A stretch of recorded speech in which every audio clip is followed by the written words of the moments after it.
but I do make time for the things that I need to recharge myself. Like, I don't miss my esthetician appointments.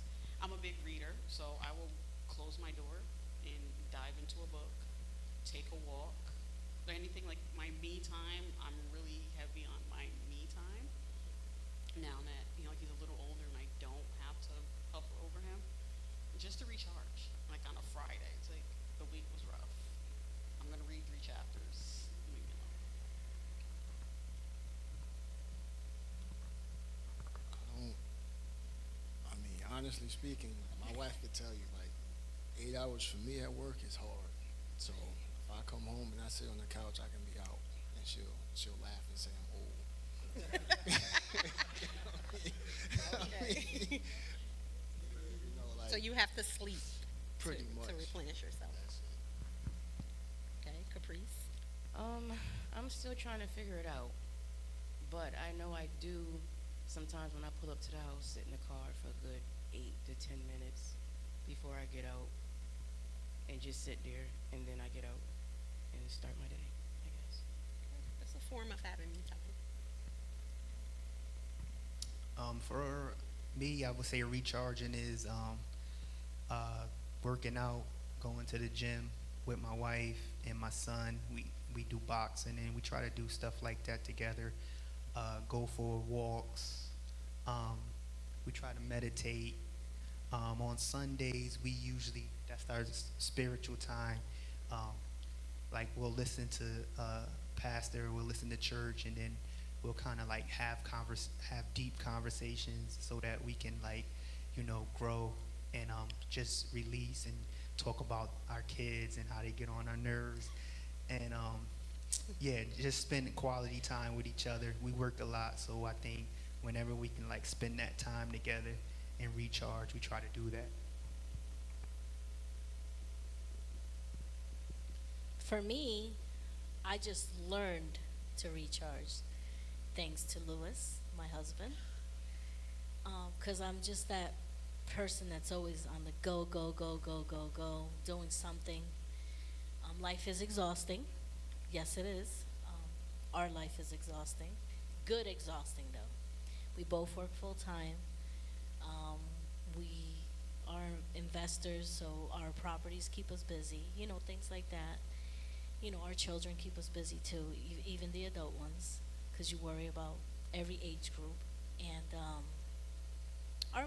we take time for ourselves. Like, you know, marriage and parenting are the same thing. Sometimes one has 80%, the other one only has 20, and you need to learn how to communicate that with your partner or your children. Hey, I can only deal with you today 20% of the time, right? And then he's going to have to step up and do that 80%. So when you hear the 50-50, I don't agree with that. Sometimes, listen, I'm at 90, or I'm at 10, or I'm not even at 100, I'm at 0. You got to take over. So we communicate that understanding, but I've learned to schedule massages, work out with my family. Sometimes I don't want to work out with them. I want to be by myself, and I'll work out by myself or go for a walk, things like that. Listen to your brain. You have to feed it positive fuel. And so I'll watch something positive, whether it's a podcast or something or a pastor. And that's how I recharge. Does your child ask you questions about religion or the Bible, or what do they use as their moral compass? Whether they're coming to church or not, how do you instill that stuff in your children? Whether smaller kids or adults now. You can start in the middle this time. We would start with Sister Caprice. Um, well, when Poppy went to Sunday school, he knew a lot that I didn't expect him to learn, but he learns it on his own. He'll ask certain questions, and then I'll say, "Go ask your dad." I fill in the parts that I know, and then I ask him to fill in the other parts. But he retains a lot from what he learned as when he was smaller.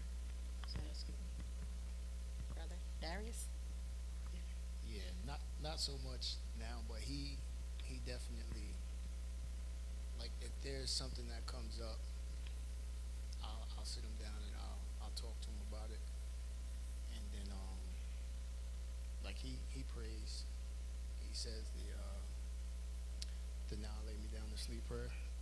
That's the one he likes. That's easier for him to remember. But So, like their son, he retained what he learned in children's church and sitting in church um, here. But also, I think he was just born with a really empathetic spirit. So he sees and he observes and he'll ask questions. He does ask a lot of now kids have access to a lot of things, a lot of social stuff. So when he was like 8, he watched When They See Us, which was about the Central Park Five, and it really struck a chord with him at that age. So it opened the gateway to have the conversations about this, like the whole situation of choosing your friends and your surroundings well, and taking accountability, and again, being an advocate for yourself when there are times when someone cannot advocate for you, and telling the truth. And it to this day, like he'll still bring that situation up when we're discussing, like someone might do something in school, like, well, that was wrong, and that they were trying to blame the whole class. And I feel like this was like the Central Park Five. Like that's extreme, but I can I get where he's going with that. But like he just always had that spirit, and I just always hope he keeps it. Okay. Sister Maria?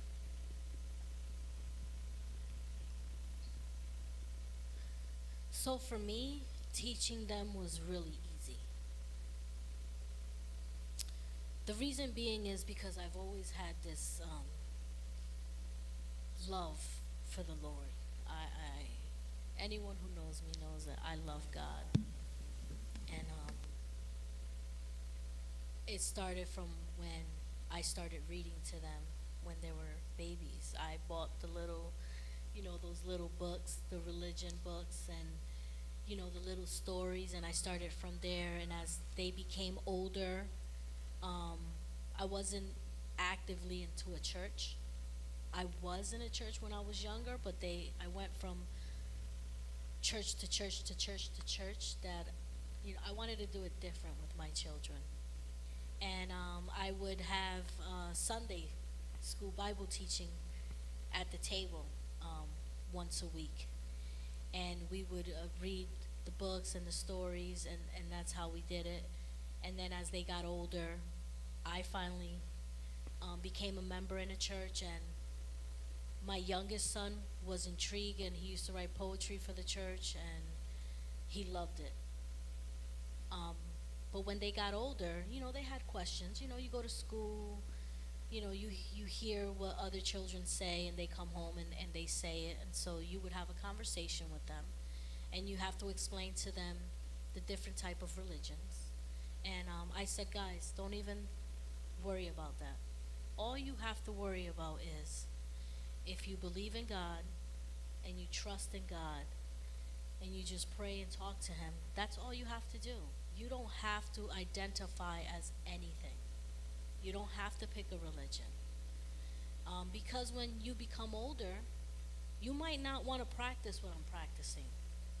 I came from a Catholic family, and when I became an adult, it wasn't for me.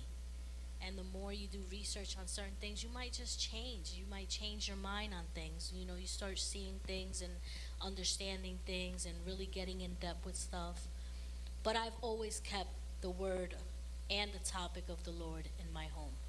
So even now, my kids as adults, before they even take a bite of a snack or anything, they pray, and some of them are more engaged and some of them are not, but they still have that faith, and all I can do is just be an example for them and continue to show them, and hopefully they'll learn and walk that path that they choose. I'm not going to force that on them.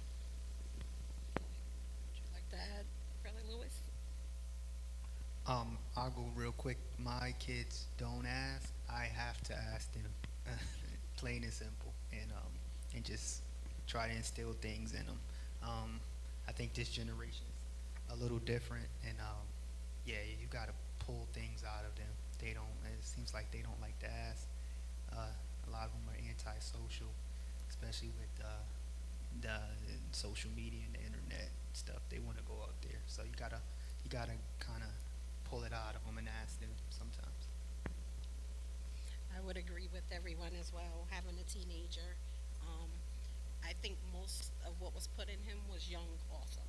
And sometimes he surprises me. I know a couple of years ago I heard him singing one of the songs Pastor sings during the service, so it lets me know, he's paying attention. And then, I lost my mother in June, and that's where I saw a lot of that come out of him.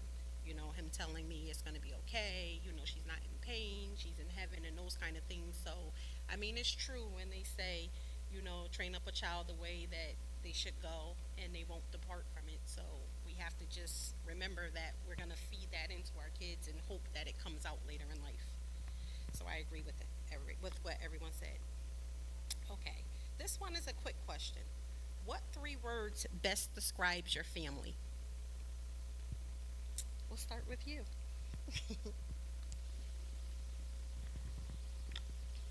What 3 words? Baby, I need help here. I mean, we are a team here. Come on. I need You help. could come up with the 3 words Ooh, together. Um, 3 words. I would say unity,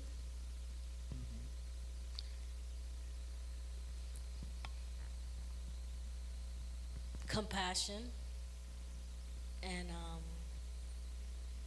Hard-headed. That's 2 words, but yeah, that best describes us. Yes.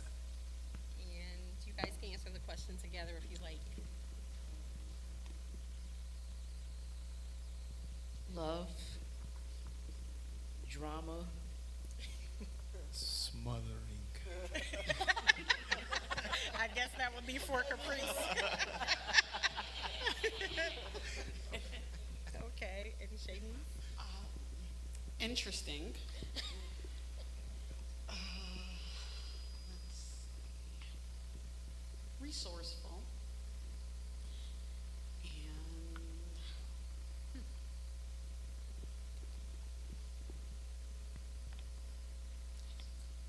it's fun. After all the other stuff, it is fun. Thank you. Okay, there's a couple of questions about education that I'll ask, but before we move on, would anybody else here in the audience like to add anything? Okay, moving right along.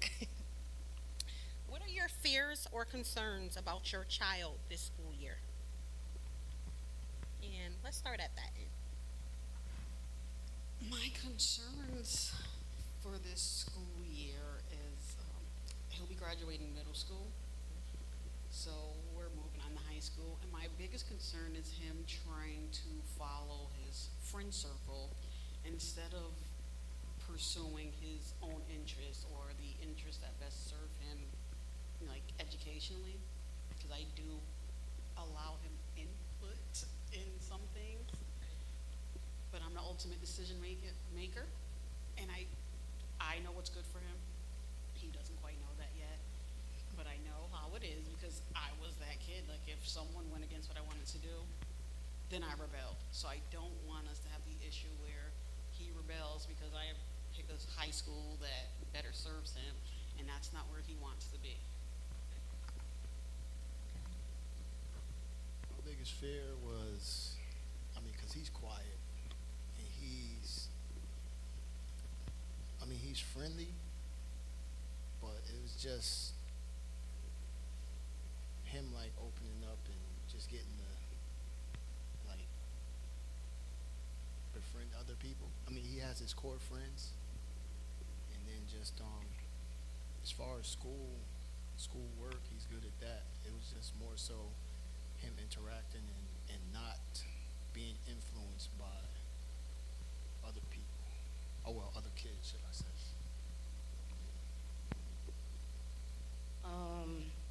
He is his own person. I must say he doesn't follow the crowd. crowd.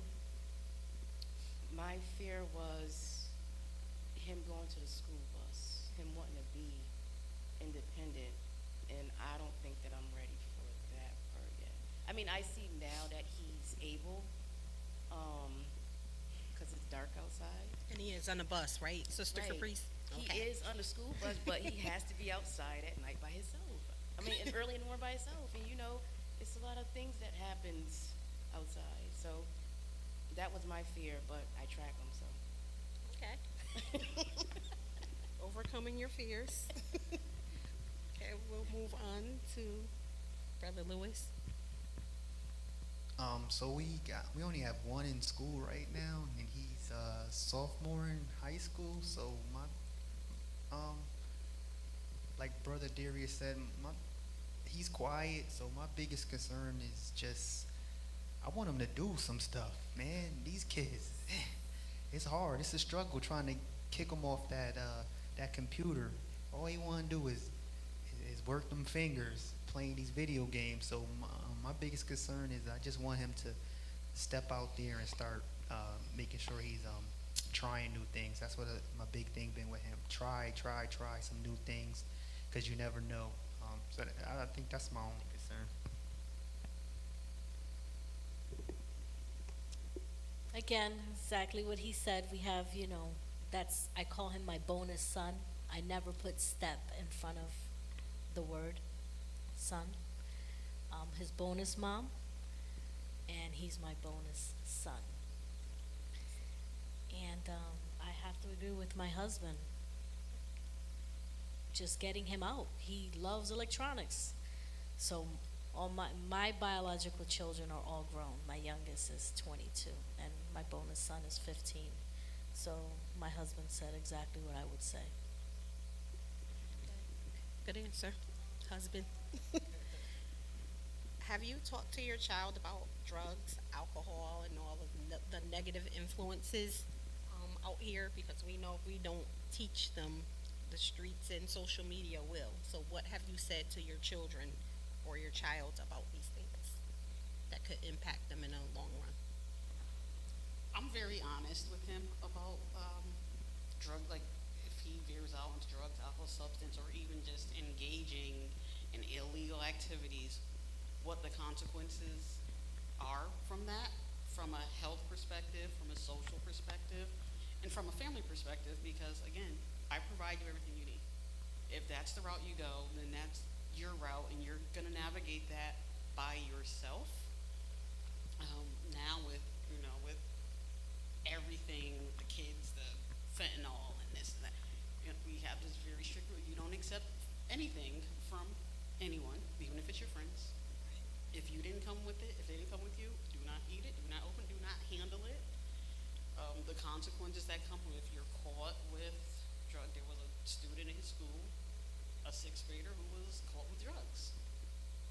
And the consequences that came with that was like he was arrested, his parents were arrested, he was kicked out of school. Then you're at an alternative school, and I explained to him what happens at alternative schools. I work at Yale Pediatric Emergency Room. I see what happens when the kids come in and they're under the influence and they're deliberately using, and the little kids with the edible get a hold to their parents' drugs and all the things that come with that. So I'm very open and honest with him about that and the consequences in all aspects of it. Thank you. I overheard him when his friends on the phone, they like the little group thing or whatever, and some song, cause I asked him, I'm like, what are you listening to? He's like, it's an underground artist. I'm like, all right, it's something about drinking, lean or something. I'm like, you know what that is? And he's like, no. I'm like, so why are you saying? Then I explained it to him. I'm like, and what that leads to, as far as, alcohol, drugs, all that. I told him, like, if you don't know what something means, you shouldn't even be rapping about it, anything like that. But us as parents, 8 hours out of the day, they're not even around us. So it's going to be outside influences. Like I said, that's what I'm more worried about. So they're going to get it from somewhere outside, like school, other people? I talked to him about it. I tell him he better not do it, or things are getting taken away. And then I end it with, and I'm also going to tell Voodoo, who he's very afraid of, which is my mom.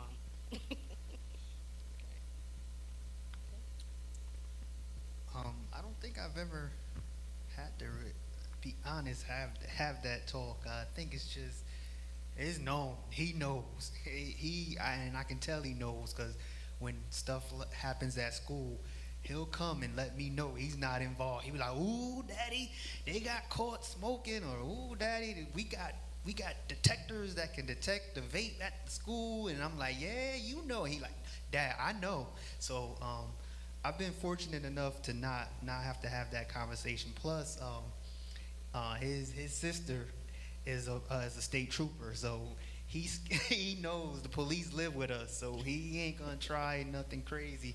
So yeah, we've been good. Well, I've been good with that one. I haven't had no problems, and if he listening, hey, we ain't gonna have no problems, right? All right. So I have an answer and I have a funny story that Lewis, I'm not sure if you know about this, honey, but I have had that conversation with Lamar. I have a lot of conversations with Lamar, and I think Lamar knows not to do anything crazy. Again, because my daughter's a state trooper, and Lamar tried to get sassy with his mouth one day at me, and my daughter heard him, and she went downstairs and came upstairs and said, "Excuse me, I'm in the house of the Lord." She said, "Hell no, I know you just did not talk to my mama like that." And she took her taser out. And he jumped from his bed to the other side of the room so quick. She was like, "Don't you ever even think you're going to raise your voice like that, because I will tase you." And he knows. He knows not to do that. I've had the conversation with him. I was a teenager. We were all teenagers. And music, television, who they communicate with online, the majority of us do not know who they're talking to when they're playing those video games. So you just have to have that conversation with your children and make them aware of what could happen. And I've had that conversation with him, and the way I would say it is this way, because even though we think we know our children, sometimes they'll go out there and they will make the wrong decision. It's just to pray and hope that they don't, and have enough trust in them to make that right decision. And when they do come and something does happen, approach it with love. Because remember, we were there. And also, we listen to that music too, so we got to be mindful too. They're going to listen to a beat, right? Or they're going to listen to a song, and it's the thing right now. It's the end thing. So, we did the same thing, and we just got to address it, like my husband says, with love. And just pray that they make the right decision. Because you can give them all the right tools. In the long run, it's the decision that they're going to make. Thank you. And just one more question in this section. How do you keep in touch with your child's teacher? So what avenues do you take, or what resources do they have? The Power School is pretty much how we keep in touch. And it's pretty good. They don't play. They send the grades out as soon as they correct them. They send the grades out. You can email straight through Power School, all that good stuff. So yeah, I think that's a good tool they have now. I email, but if I don't get a response within a day, I just show up. Okay. That sounds about right. Would you like to add anything? I mean, they got the Parent Square app, so Right. they update us with that. Okay. So we use Parent Square, but every teacher and every other adult that he interacts with in the school, they have my personal cell phone number, they have my work email, They have my work cell phone number. So if anything, like something goes awry, they know to call me. And I would agree, I'm a power school stalker for my son. Yeah, he called me Friday. The grades come out every Friday and his grade dropped. I hadn't seen it yet because I was at work, and he called me and he's like, listen, this grade dropped because of such and such and such. And I say, EJ, I didn't even see the grade yet. So he knows that I'm on top of it, and it's annoying to him, but that way I can keep him on track. Okay? So I want to just try a different activity now. It is called the wrinkled heart activity. So I'm going to give you guys all a heart. And I'll give you the directions to go with it. This should be enough for everyone.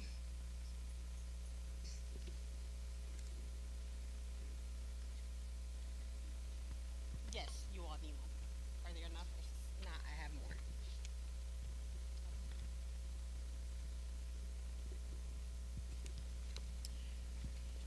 So I am going to read you a story, and every time you hear something negative, I'm going to ask you to wrinkle, fold, somehow manipulate your heart. Um, so this is a story about Jimmy. So again, if you hear something, just kind of fold it. You could crumble it. It really doesn't matter what you do to this. Faith, could you come and grab some for the people in the audience, please?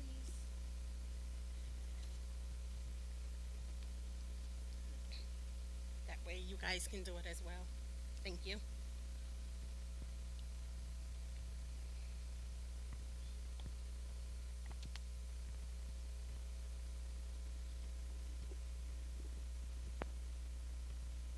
Make sure Edward gets one. Yes.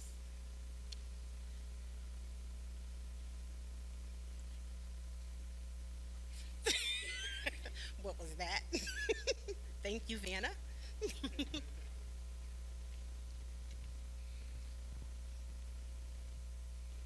Okay, so we all got the directions? Okay.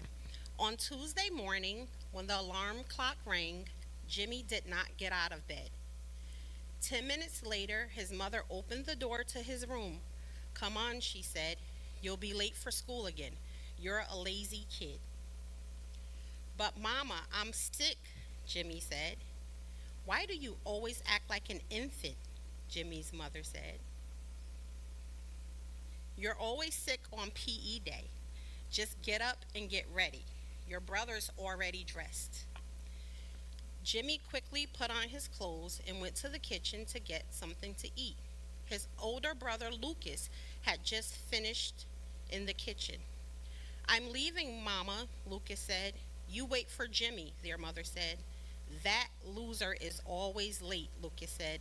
I don't want to miss the bus. The boys made it to the bus just in time, with Jimmy following behind his older brother. As the doors of the bus closed and it started rolling, Jimmy remembered that he had left his homework in his bedroom. Jimmy asked the bus driver if he would wait while he went back to get his homework.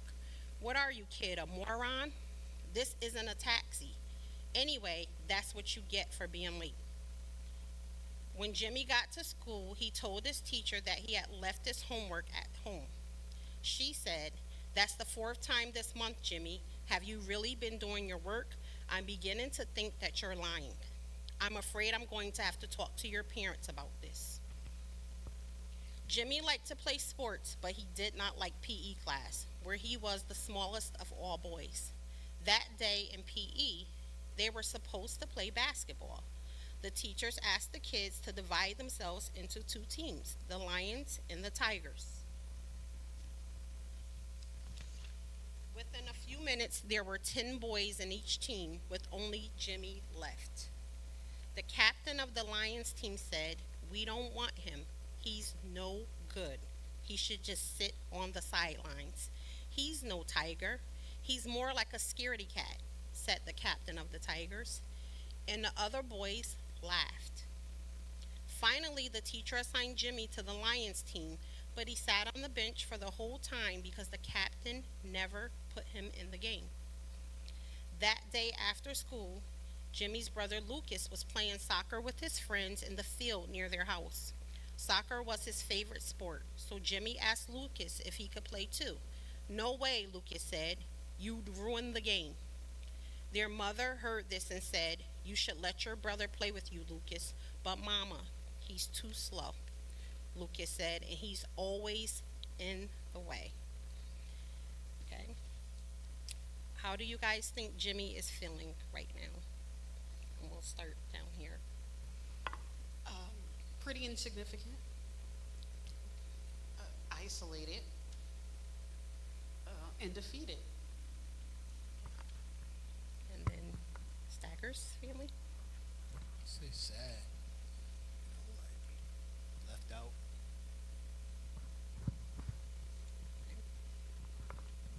Are you adding? Alone? Okay. And how about you guys? I think that's what I was gonna say. Alone. Very insecure. Okay. Now I am going to ask you guys had a perfectly formed heart. I'm going to ask you to try to flatten the heart back out.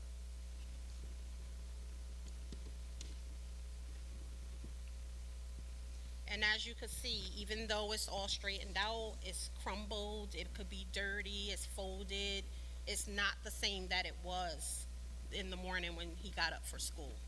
So I know I'm a screamer in the morning. This activity, when I saw it being done, taught me to try to be patient and watch what I'm saying. Even though we need to get up and get out of the house, some of the things I say will affect him, and then I kind of send him off to school, and it could set his day off wrong. And even for the kids to watch what they say to the parents, because we have feelings as well. Would anybody like to add anything? No? Anyone in the audience? Mother, his brother. If everyone in his circle, his mother, his brother, his teachers, the coach, that just makes you feel you can't do anything right. Right. When you can't do anything right, you stop making that effort after a while. Right. If everybody's telling you the same thing, and you're bound to head for trouble. And it affects your mental health, which is really bad in the schools right now.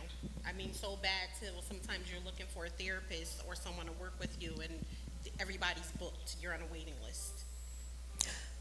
Also, you got to understand too, kids they internalize a lot.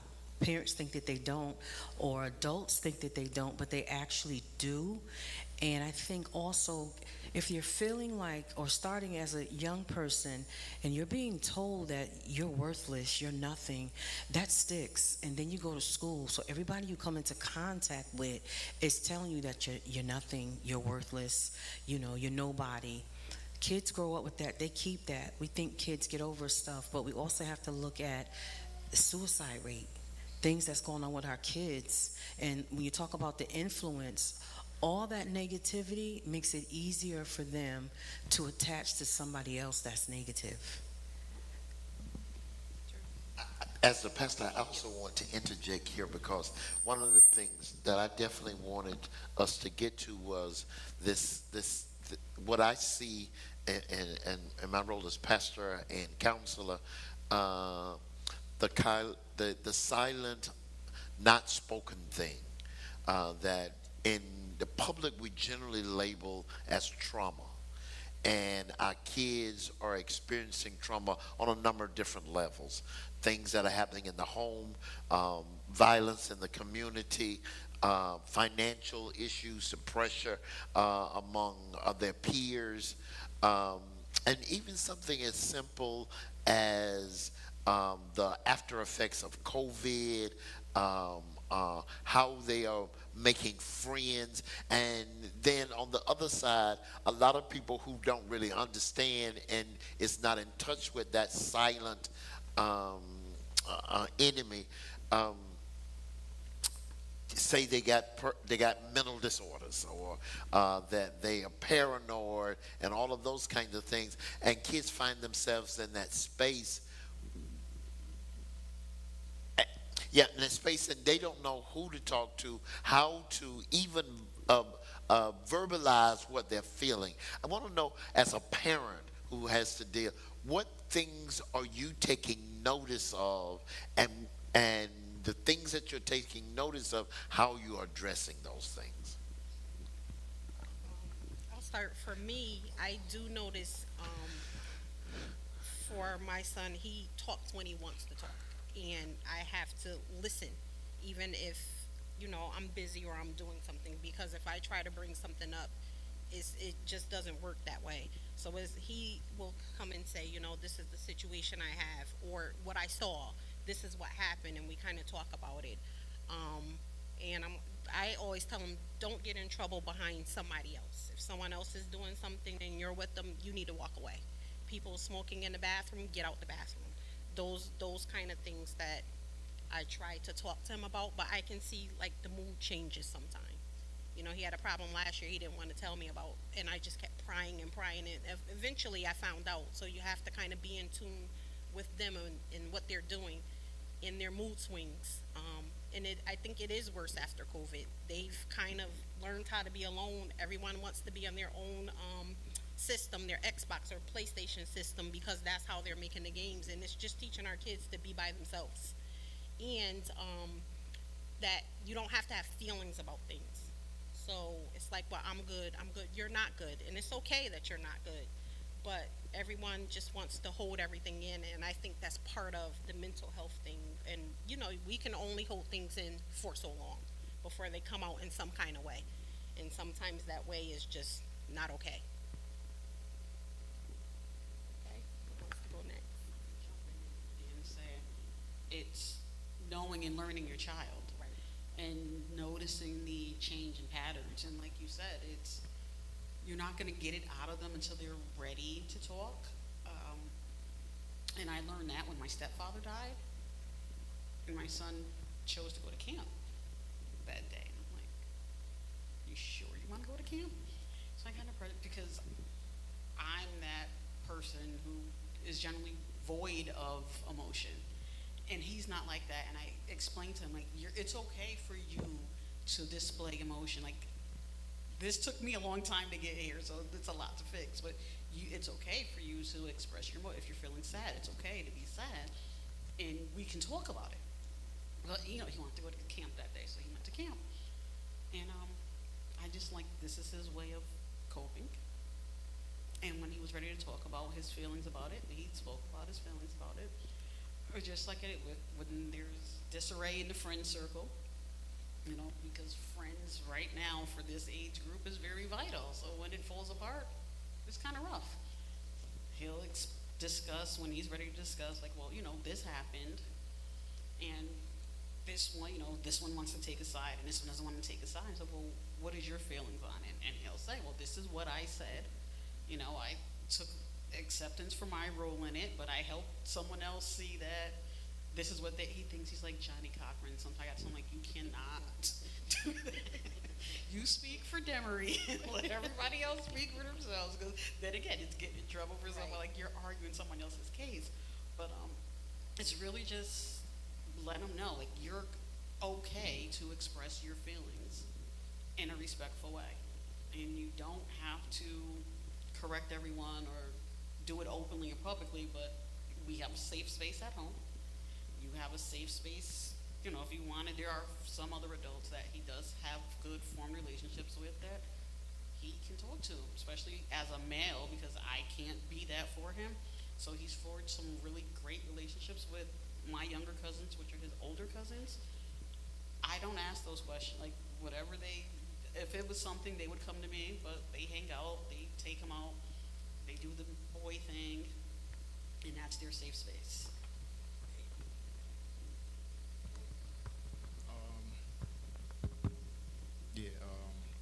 Like I said, our son is quiet, and we notice things like when he's down, his whole mood changes, and especially if he gets to pacing back and forth. So like a couple of times, hey, what's wrong, big guy? He's like, nothing. I'll revisit it a couple of minutes later. Hey, what's wrong? I know something's wrong. I'm all right. Go back again and say, well, such and such. maybe having a little dispute with his friends or something happened at school. I sit there and I tell him, so what happened? And he'll tell me, and then I'll just say, well, you know, sometimes you just gotta, I know you wanna be a good friend, but you may not be helping the situation, but don't go doing something that's gonna get you in trouble. That's not your business. And, you know, I just tell him like that. Like Shanice said, you have to know your child. And I know he'll come to me for professional things, like if a teacher did something or his grades or something like that, and personal stuff as far as him not feeling good. But male personal stuff, he'll go to his dad. And I'm okay with that if you don't want to talk to me. But if your dad is not around, he knows that he needs to come and tell me, depending on what it is. And through our family, we all have a different dynamic that we play. If Tian is my aunt, if he can't come to me, he'll talk to my aunt, or he'll go to my mother and say something to my mom, or he'll call EJ and talk to EJ about different things, or he'll call Faith and talk to Faith about different things. But a lot of times I have to eavesdrop to find out what's going on. And I feel like that's the best thing as a parent that you should be doing is eavesdropping, right, and reading everything, not letting them know everything that you do. Like I do chime in sometimes, and I do get from my husband, mind your business. I'm like, no, you gotta pay attention to some things, because, you know, that's the only way you're gonna find out. But other things, you know, I keep to myself what I read or if I find out. But you just have to know your child. Okay, guys.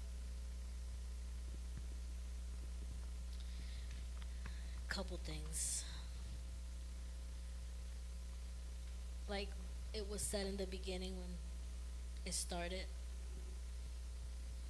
there's no perfect way of parenting. So, yes, you have to know your child, but I also say, I'm going to speak from the parent, your child might not like you. Have you ever thought of that?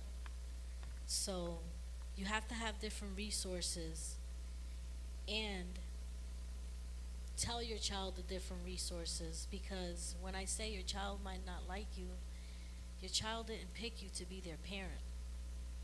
And sometimes you have to do a little self-analyzing of yourself when it comes to your kids. If you see that you and your child are bumping heads in communicating with each other, because that is definitely a clear sign that your child cannot come to you and talk to you.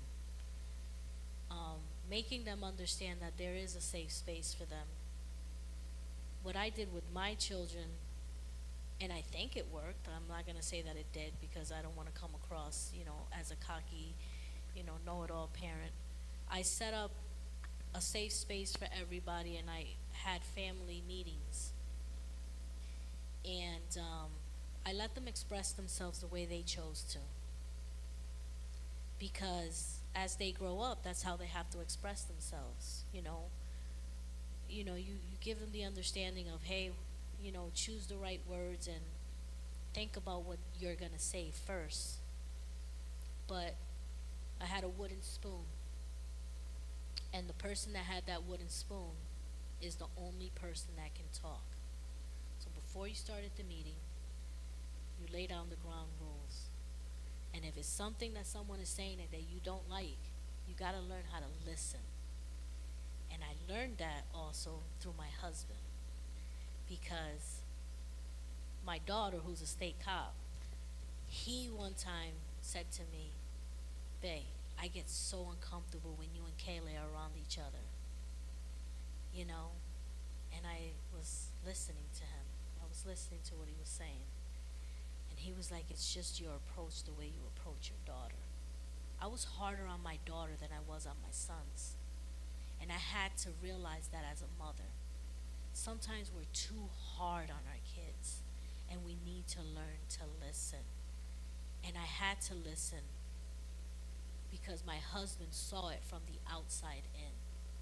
And he told me about myself, because that's what he's supposed to do as my husband.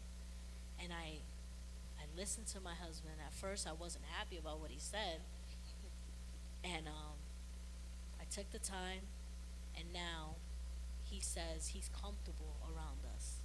I've learned to talk to my daughter, and I had that heart to heart with her, and she was honest with me. Like, she laid it to me, so also, I say self-analyze yourself as a parent, um, and see how your approach is towards your child, and they might change, and it is important to stay engaged in those text messages and who they're communicating with, because it's important. And Lamar, he knows he can come to us, but there's some things he don't want to come to us about. He goes right to Kaylee, or he'll go to Gabriel, and I don't worry about that because I know that they're gonna guide him and give him the right advice. So he knows that he has other people that he can go to and talk to. You wanna add to that, Liz? No, that was good. I'm glad that the wooden spoon and everyone talking at one time worked at your house, because we tried it with my family. It was a disaster. Mainly because of the girl in the middle. So I'm glad that that worked in your household. You remember that, Faith?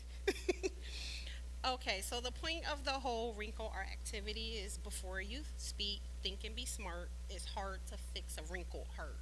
And I've always remembered this activity just because, we can say things and then we can apologize, but you can't unhear it.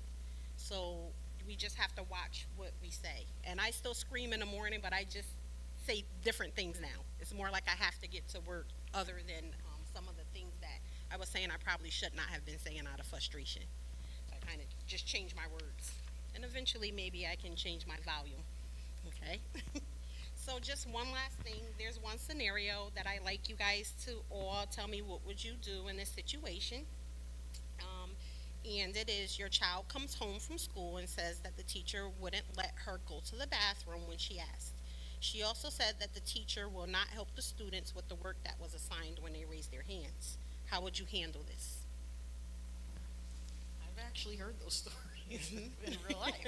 So I can tell you with the bathroom thing, and it's hard to tell with kids because sometimes they just want to move. Right. And so did you really have to go to the bathroom? When was the last time you went to the bathroom? Did you have an accident on yourself? So he says, well, no, I really had to go because I didn't get to go during lunch, but I didn't want to get up during lunch and go, so he didn't go. So I said, okay. So did you explain this to the teacher? Was there a reason why they said you couldn't go? Because there was a reason why they wouldn't let you go. And then it comes out, oh, well, there weren't any bathroom passes, which means there were other students in the bathroom. So I said, well, did you hear what you just said? She didn't let you go because there were no passes because someone else was in there. And at that time, they only allowed 2 students in the bathroom at a time. So she was not restricting you from going to the bathroom. She was following the rules. And the rules are in place for a reason. And the same thing with the work. I said, well, they taught the lesson in class. They're not just going to give you work that you don't know. So when you did not get the help, it's because they want to see if you learned it, if you're retaining it, if you know it. So if you're paying attention in class and not talking and not doing anything else, you're going to get the lesson. And if at that point you really don't do it, you have a relationship with that's your teacher. It's not my teacher. You should be comfortable. You see this person 180 something days out the year. You can go to your teacher and explain. You don't have to do it in front of the classroom. And just say, I didn't understand it because I'm not a math teacher, nor am I a numbers person, and I cannot help you. That's the person that can help you, and you need to be able to communicate that to that person. I can't say, well, Demery didn't know the work, because I don't even know what part of the work you didn't know. This is something you need to be able to communicate yourself. Thank you. Would you approach the teacher or send the teacher a message? No, only if it was a continual problem. If Okay. daily it was an issue, then I'd reach out to the teacher. Okay.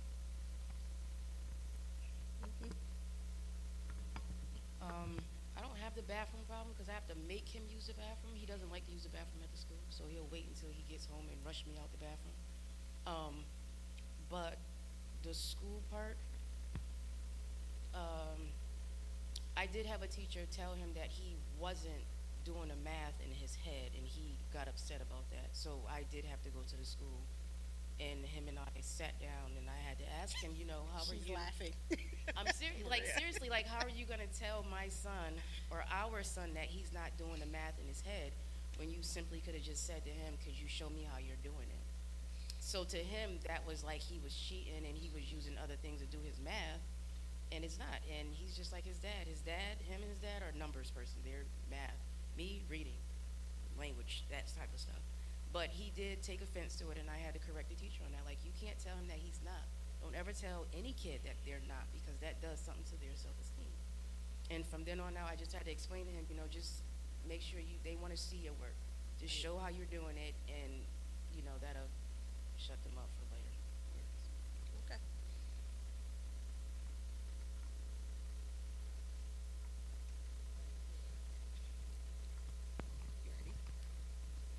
So for the bathroom issue, if he told me that, I probably would start asking questions, because a lot of times kids don't tell the whole story. So sometimes when you start asking questions and you dig into it, like she was saying, you find out that what's true or not. So I would definitely question that, and then I probably would play out a scenario with him and try to help him figure out how he can solve that kind of problem. It's not that serious by himself. That's like building those social skills and those being able to figure out problem skills. And was there a question about homework or something? What was it? That the teacher wouldn't help them do the work that was assigned. Oh, with that, again, try to just figure out what's going on, contact the school. I get on that Power School and email them quick.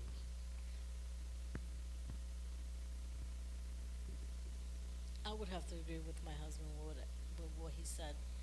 I don't really have much to add to that. Okay. Well, I'm glad to hear that, because, working in the school, I see it all. You have the parents that inquire, and then you have the parents that come to cause a problem at the school, not trying to figure out what's happening and why it's happening. And there's usually a reason behind it. But sometimes we don't take the time. We just go off on the teacher. Okay, Sister Darcy. Okay, also too, working with the students and the administration in the schools, parents, you definitely have to advocate for your child. When you are not available to parent-teacher night, anything that's going on in the school, send someone to represent your child.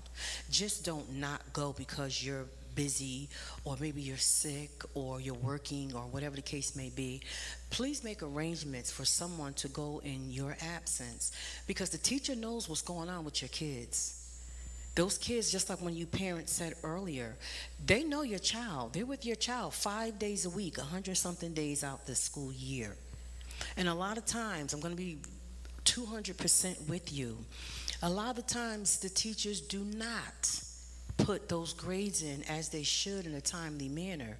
And some of them do not want to hear anything from your child who is a minor.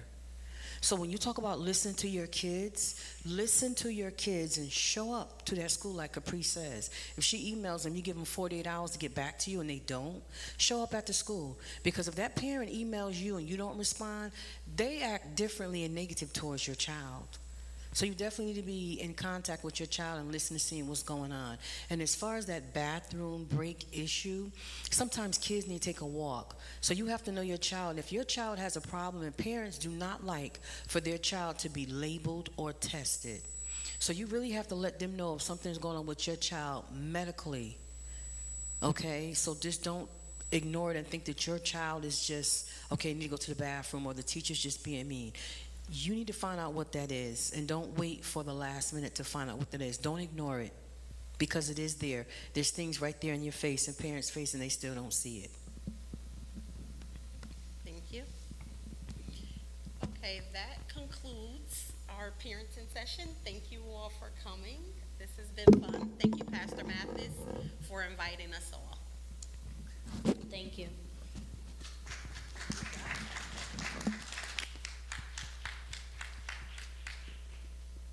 come on, one more time, and let's thank them for their full participation. The whole panel. Come on, they just keep blessing them.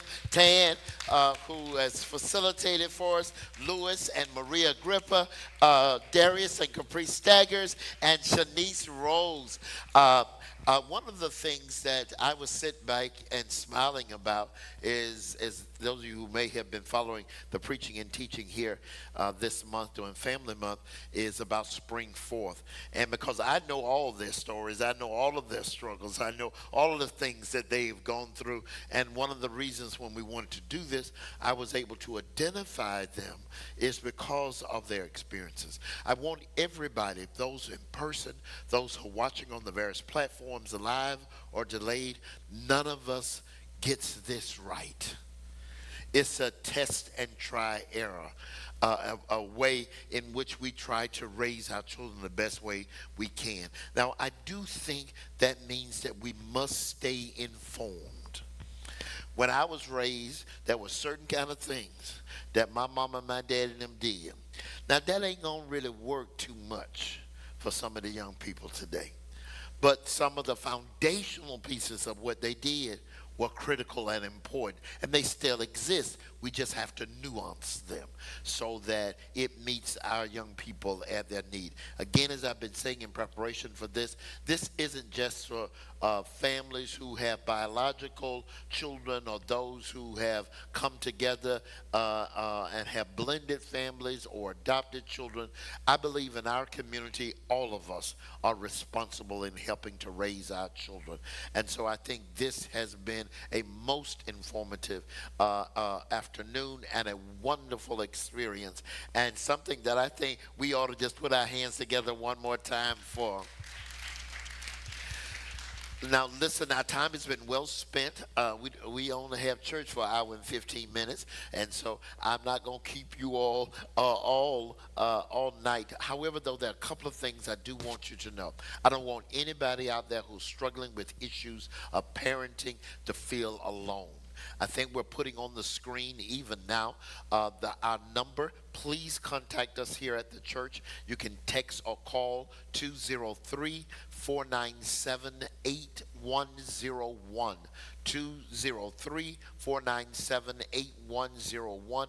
We are here to help you. That's what God has called us to do. We're just not trying to help you to get the Holy Ghost. We're helping you to get the Holy Ghost, the Spirit of God. The second thing I do want to be able to share with you is that we want to begin to do this on a consistent kind of way. Maybe not always live in an open forum, but throughout our Ministry of Education, which is one of the pillars here. We have Judas Army, which is our children's ministry. We Too, which is our youth ministry. We have tutoring program here, and we want to be able to add this both for parents and people who are raising children. We want to add that to our cachet of offerings. And so please, if you have any questions, you need any gift, you need any assistance, we want to plug you in. Won't you text or call 203-497-8101. Now, one last time, let's thank them for their time and their effort in sharing. Listen, as always, we here at the Springs of Life Giving Water Church, we've never passed a basket. We never walk around to a table. We believe that when we sow into people's lives, that they in turn would be generous and unselfish givers. And for those of you who are in person, there are receptacles in the middle of the aisle. You can make deposits in those receptacles at any time during this experience or thereafter.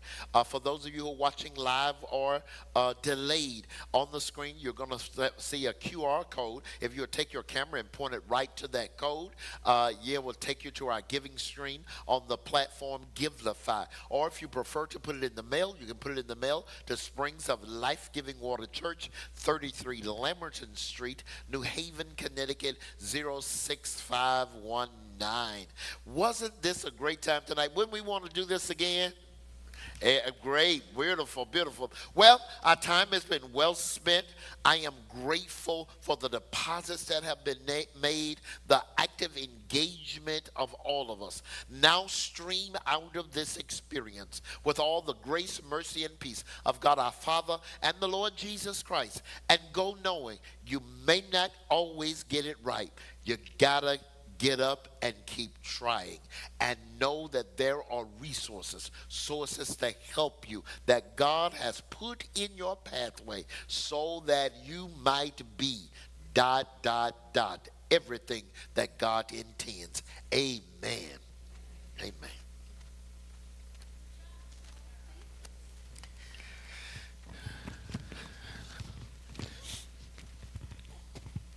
Thank you all. Wonderful, wonderful, wonderful, wonderful